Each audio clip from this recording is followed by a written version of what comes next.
I think this is a big 4-game span for us here coming up next. We've got some games at home, and hopefully we can rise to the occasion. I'm obviously excited about the way we're trending in terms of our effort and a little bit in terms of our unselfish play. But we've still got a long ways to go, and we've got 9 games left, so we don't have a lot of time to sit here and talk about it. It needs to be done now. Coach, it was a loss, and you don't take moral victories away, but you go to number 5 and you play them close and single digits for most of the game. You had a lead for quite a while.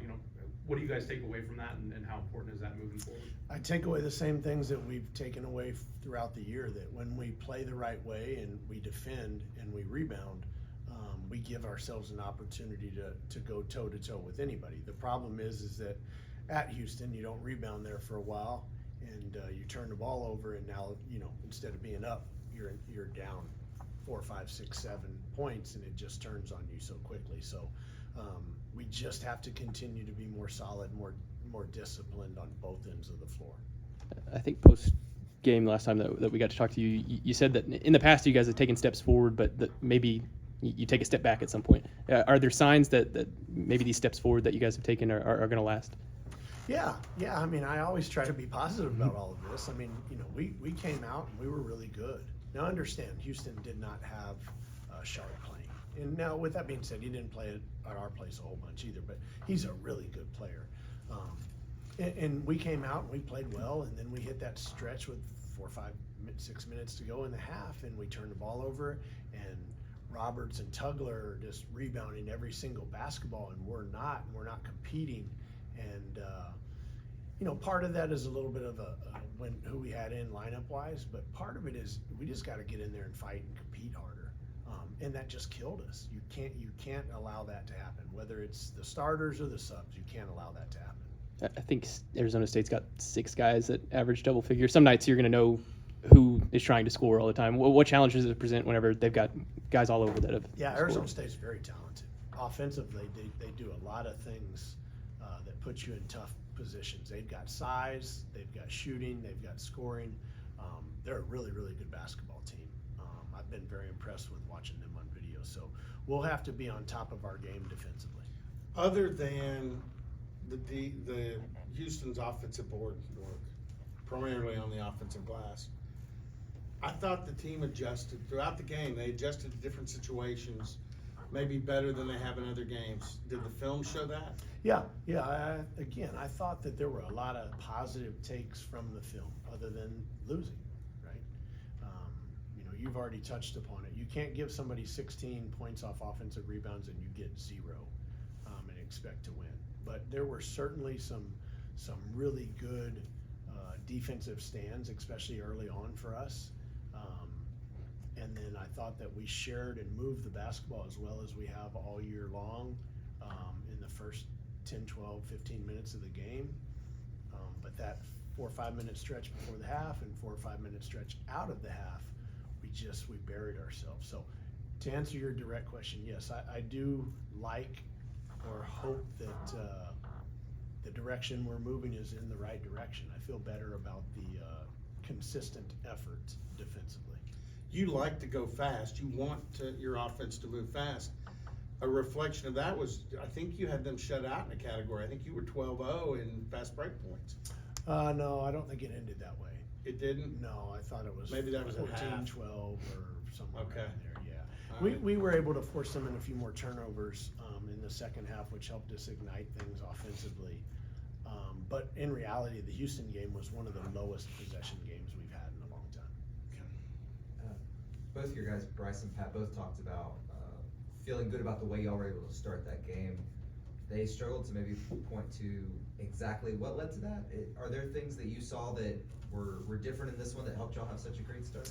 Well, again, and I alluded to this in the end of the press conference at the University of Houston. When you play defense the way they do, and largely the way we do, in ball screen D, right? You put 2 people committed to the basketball where you're going to have an opportunity somewhere else, right? Because you're playing advantage basketball offense.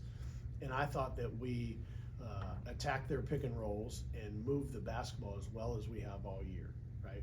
it back, we threw it ahead, it went one more, we drove, we kicked it, all of those things.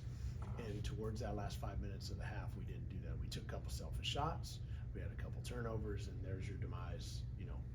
That's a ball game. We've talked about Bryce a few times over the last couple of weeks, but he's in one of the best stretches that he's had since showing up on campus. He says he hasn't done anything different, but do you notice anything different about Bryce these last couple of weeks? It's hard for me to say because I didn't have him, in previous years. What I'll say about Bryce is he works as hard, if not harder, than anybody on this team, and it's paying off for him a little bit. Like, on a Saturday afternoon game, it'll be 10 o'clock at night, and he's in the gym. So to his credit, he's worked really, really hard at it, and is starting to get some of the results. Now we just need him to be a little wiser with some of the opportunities that he tries to take advantage of. You guys are playing on Super Bowl Sunday. Whenever that clicked for you, were you like, oh man? Were you like, this is a distraction? Kind of what went through your? No, I shouldn't answer this the truthful way, but I am. Obviously, I'm a Chiefs fan, so I want to watch the game. Yeah. But the problem is this week is two brand new teams that we have not played, right? So it always takes an enormous amount of time to prepare for games. But at least when you're playing Houston, who you already have played, it's a little bit easier. So in my mind, I was like, dang, I was hoping we had a team that maybe we had already played once so that I could watch the game on Sunday. So I'm sure that my family will have the game on, but I don't know that I'll get to watch it. How do you get on Super Bowl Sunday? Does the conference mandate that, or is that an OSU decision? Or I have no clue. To be very honest, when you get into 20-game league schedules, I don't know where you're going to have days off anymore, and you're going to have to play on Super Bowl Sundays. It's going to be odd scheduling. It just is, and I'm sure that's some sort of computer program that generates that. yeah, how big an advantage though is it to have played Tuesday? And I know you guys didn't get back till Wednesday, right? The ceiling kept you from coming back. Yep. But to have the stretch and go to Sunday, because usually it can be a Wednesday, Saturday, or no less than a Tuesday, Saturday, and you have an extra day. Now you don't on the other end. Correct. Yeah. Our biggest task was, I think we had 4 games in 10 days. Yeah. Right, and that was tough. That's tough, and that's part of the 20-game and these 20-game schedule and these power conferences. It makes it really, really tough. And the more we keep adding games into league schedules, the more Friday nights you're going to play, the more Sunday nights you're going to play. There's just no way around it. That's the biggest difference between the 18 and the 20-game league schedule. I know the Big 12's not doing it, but you brought it up. I think Friday nights would be cool.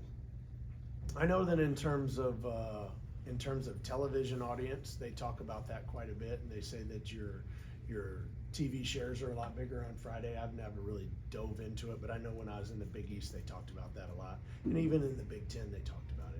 Fox obviously has the corner on the market, it seems, on Friday night games. Being a Texas guy, are you a Mavs supporter? Neither. I'm a Spurs guy. I grew up in San Antonio, so the Spurs have always been my team. So do you have any grasping takes on the Luka trade? Or? They are a lot smarter than me. I'm not going to judge them for trading one of the better players in the game off of your team. That's not my place to. When you live in a glass house, my high school coach always said this: when you live in a glass house, don't throw rocks. And I'm not throwing rocks. Surprising, at least, though, right? Anybody that wasn't surprised is smarter than me. To go back to the Super Bowl, are you anticipating you'll be in like an office while your family No, will I'll watch go the home. game? I'll go or- home. My family will probably be watching the game. I'll either be in my office or at my house. It's wide open, so the living room is here, and the kitchen and the dining room, all that's wide open. And so I usually work at the bar. I'm not much on sitting, so I stand a lot, and I have like a standing desk and all that. So the bar works out good for me to watch video and stand. Do you think maybe you come check on the family maybe more than Well, normal? no, it's all in the same area, so I'm sure I'll hear what's going on. But I'm sure as soon as if I can't concentrate and I need to watch the game, then when the game's over, then I'll go shut myself in the office. Have you coached against the Hurley? Any of them? Danny Hurley beat us in Sacramento when I was at Creighton, and he was at Rhode Island. Beat us in the tournament, but I've never coached against Bobby. Coach, I know you haven't been here all that long, but and you didn't really have a great, or I should say, like a long relationship with President Trump, but she did announce her resignation this week. Can you just talk about your short time with her and what your thoughts on that situation are? Yeah, I mean, obviously, I'm the basketball coach, so I'm not privy to a lot of things, but, you know, she was the one that put faith in me and hired me, and she's no longer here. So, you know, it's a interesting situation, but this university has always managed to excel, and I'm positive that we'll continue to maintain that and move forward with whatever, you know, they feel is best for our university. Any predictions for Sunday's game? Chiefs, what do you mean predictions? We're not allowed to bet, so I can't talk about lines and scores. Chiefs gonna win.